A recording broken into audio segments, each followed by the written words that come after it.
Life is Strange Before the Storm and especially Life is Strange 1 are some of the most important games in my life. So after being thoroughly dookied on by Life is Strange 2, whose 4th episode is some of the worst writing I've ever witnessed in any form of media, I had no hype or expectations from Life is Strange True Colors. I still played it though, and I'm happy to say that it's definitely better than Life is Strange 2. But it's not all rainbows and sunflowers, my dudes, because you read the title, and in this review I'm gonna be telling you all the good and bad about True Colors. I don't usually ask this in the beginning of the video, but it just seems to me and a lot of my subscribers that YouTube just hates me. So if you enjoyed this video, please be sure to like it and subscribe to the channel. It'll help show my videos to other people and hopefully make the channel grow. First up, visually this game is utterly beautiful. This is the best iteration of the painted Life is Strange art style we have seen yet. The lighting is gorgeous and the areas or views of landscapes look stunning. There's a ton of detail poured into indoors as well as outdoor areas. Now there are actually acted out motion captured facial animations which look really good most of the time. So thankfully shit like this doesn't happen. I can't let that happen. I have to do something, Warren. I can't let that happen. I gotta do something, Warren. I'm like, how are you doing that through no mouth movement? Let me try. He killed Chloe. I have to do something, Warren. Oh, no. I personally played the game on PC, and the performance is also good other than some texture loading issues which seem to have been fixed through a patch. One thing that's weird is that at the time of recording this video, there is no 60 FPS option for this game on PS5 and Xbox Series X. Even though it's early in their life cycle, these two systems can absolutely breeze through this game at 4K 60 FPS. I know there are only like 15 actual players on these consoles, but still, that is a shame. The one technical thing that bothers me the most in this game is that the game has to load every single time you want to enter a different location. This is like the older Resident Evil games where the game has to load even if you just want to go from your room to the rooftop. Like, what? Also, just like shoes that aren't cared for, there's a lack of polish in the game which was very much visible here at points. Now, this is the superpower I want. I didn't know Dua Lipa was in this game. I didn't have any technical issues with the audio side of things though. The voice acting is mostly awesome for every single character. I should never have come out here. I was so stupid. Okay, hey, focus.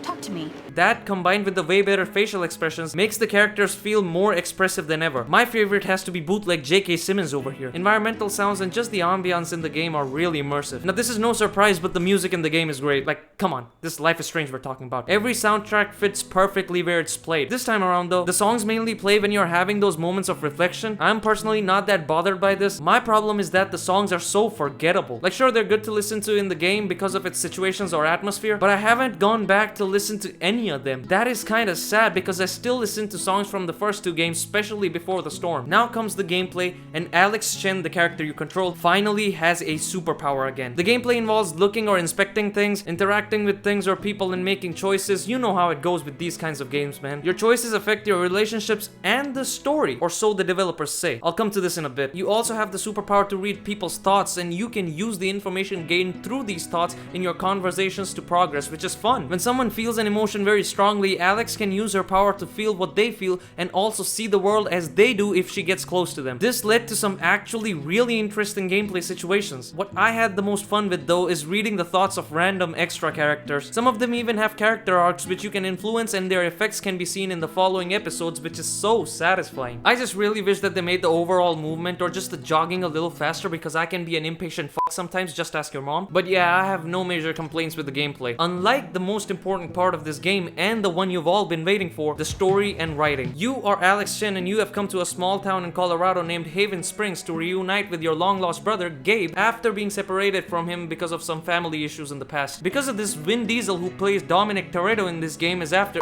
You are then introduced to some of the residents of the town and taken to your home. There's some time given to you for learning about the relationship between Gabe and Alex and know more about the people in the town. But then something happens which leads to Gabe's death, and the main plot of the story is for you to discover the real truth about it. That's not a spoiler, they literally use this point in the marketing for the game, which I feel like they shouldn't have, but It is what it is. Now strap in, my dudes, because I'm about to rip into this game harder than a porn star during anal. It is time for me to tell you all that's bullshit with the writing. First, the lack of tonal consistency in this game is laughable. Because of this, the game makes Alex look like such an unlikable piece of shit sometimes. For example, one moment she'll be like the saddest person on the planet, but as soon as you look or interact with something, she'll deliver a line in a way which is completely devoid of that emotion. No one could blame me for wanting to drink all my sorrows away. What? The worst offender in this department is that this game time skips so hard in some moments or scenes that it makes Max's time rewind power blush. Someone will be having the biggest breakdown crying fest over your shoulder, but the game decides decides to skip time, and suddenly y'all are feeling overwhelming joy by reminiscing about burying a goose you killed by running it over. What the actual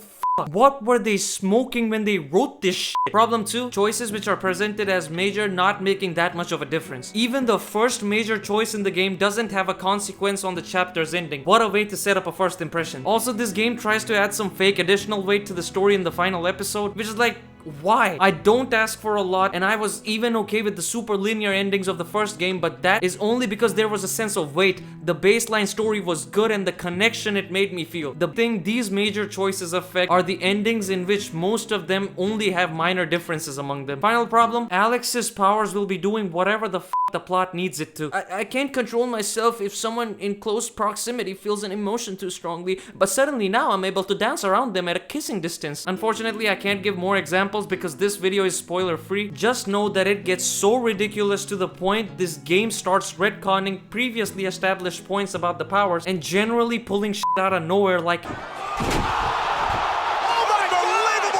Now I finally want to talk about what's good with the story and writing. I genuinely really liked a lot of the characters in the game. They did have depth to them and I can see some of their conflicts resonating with people in real life. They were grounded issues and that's what makes you give a shit. Nobody in the game is perfect and everyone has their flaws and problems. That's what makes you intrigued to see more from them. Thankfully, most of the choices do have an effect on your relationships with characters. Also, the chapter 4 in this game feels really weighty and is good, to be honest, unlike Life is Strange 2. God, I hate that shit. But the best part of the entire game has to be the town, Haven Springs itself. This game makes you feel like you're part of an actual community. There's just a feeling of warmth you get when you're around these people going on with their daily lives. There is such an at-home vibe in this game that makes you want to spend time in this setting, which is so damn special, man. There's many disheartening and heartfelt moments where I just had a big old smile on my face. This town and the representation of the culture in it is just fantastic. Finally, let's talk about the final problem with this game, which is the pricing. Life is Strange True Colors has no right to be a $60 game. This game, at max, is around 11 hours. And that was with full exploration and everything you can experience. This time is of course cut even shorter if you don't explore a lot and just focus on the main plot objectives. If you have been watching me for a while, you know that I'm all about quality over quantity, but this is just a scam at this price point, bruh. Even with such a short runtime, there's still quite a bit of padding in the game, especially in the third episode where there's this pointless LARP section, which starts off tedious but does actually become cool towards the end, but it takes up like half the playtime of the episode and practically serves no damn purpose. This game should not have been more than $40 at max. And if they were really desperate to sell it at $60, the deluxe edition should just have been the default. So that's pretty much it for this video. As always, like, share, subscribe, and hit the bell notification icon so that you may never miss out on any future content. Some of my other videos are on your screen right now, along with my latest song Flip the Script, which is available on all platforms. Consider checking them out as well, and I'll see you next time. Bye.